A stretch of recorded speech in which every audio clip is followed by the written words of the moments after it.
Hey y'all, it's Coach in the Fight here. I want to talk a little bit about resurrection and reincarnation and a guy they call the Emperor Justinian. Now, this was something my wife and I were talking about. The Third Testament of the Scripture, the audio version, has a part in it that talked about Emperor Justinian. And I decided to go in and look to do a little bit of follow up. And looky what I found. I'm on Google here and I'm just looking at what happened here in 553 AD. Looks like our scripture was changed. Looks like it was changed in 553 AD. Let's come in here and look and see what I'm talking about. We're gonna punch on a couple of these websites. I haven't gone through any of them to any extent, and I don't stand by any of them. What they say is true, but just for grins and giggles, we're gonna punch on a few of them and see what they say. Starting with the church's biggest lie. This is factsarefacts.com. Let's see, scroll down here. It says in the year 553 AD, 165 church officials condemned reincarnation. Prior to that time, it had been a fundamental Christian teaching following the trial of a conspiracy that changed the world. Look at this, guys.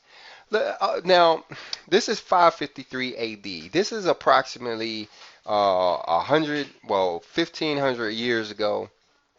But we know by then people have existed on the planet for at least 4,500 years, and they've always believed in reincarnation.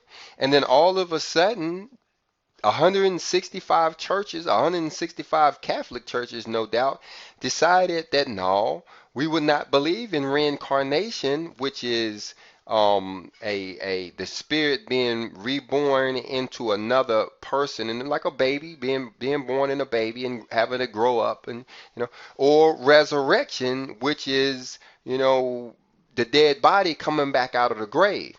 So the way I'm understanding this, I'm gonna scroll down and see if there's anything else. But the way I'm understanding this is that the church changed the whole way we think.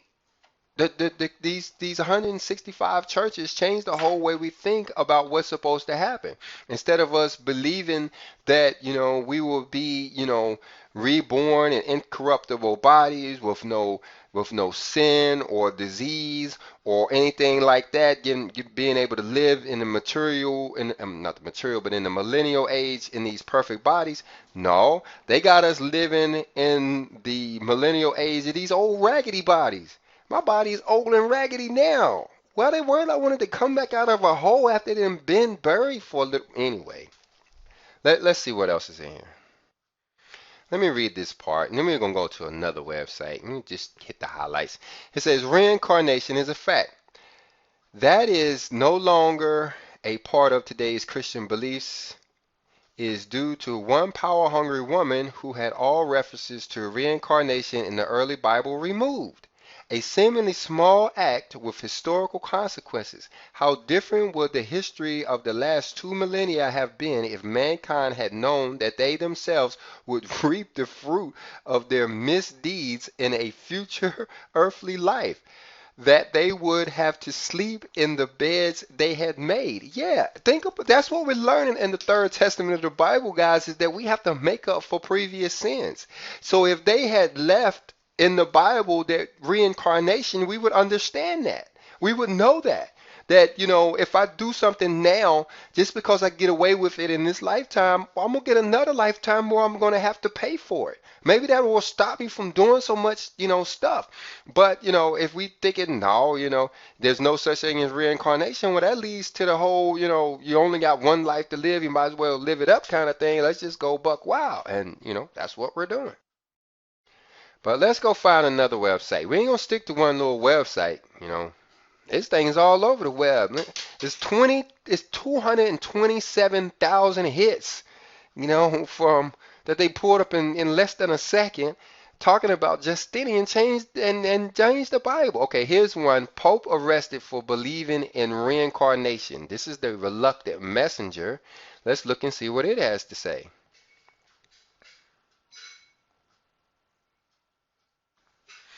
Now, I have my images turned off, so mine won't look quite the same as yours, but let's read a little bit of this. History records that the early Christian church believed in reincarnation and of the soul's journey back to oneness with God. This all changed by imperial decree some 500 plus years after the death of Christ. Emperor Justinian in 545 AD was able to apply the full power of Rome and his authority to stop the belief in reincarnation. He forced the ruling cardinals to draft a papal decree stating that anyone who believes that souls come from God and return to God will be punished by death. The actual decree stated, if anyone asserts the fabulous pre-existence of souls and shall assert the monstrous restoration which follows from it, let him be anathema attached to the decrees of the fifth Episcopal Council AD 545 and Nicene and post-Nicene fathers. Yeah, the Council of Nicaea, they changed the Bible. Now, I've had a lot of discussions with a lot of people over the past 23 years over this very subject. People after people have come to me and say, man, they changed the Bible. And I said, no, they didn't. No, they did not. No, they didn't. And I'm looking here and I'm like, if it's just one word that was changed, no, it don't take away from the scripture to me. I can get around that one word. It just adds to my understanding that I'm getting it now. And I'm still a Bible dude. I'm always gonna be a Bible dude. I don't want to put any doubt in anybody's understanding. But this exists. They actually changed the word to resurrection from reincarnation. Hermes Academy. Power, patience, continence, and faith. We teach virtue.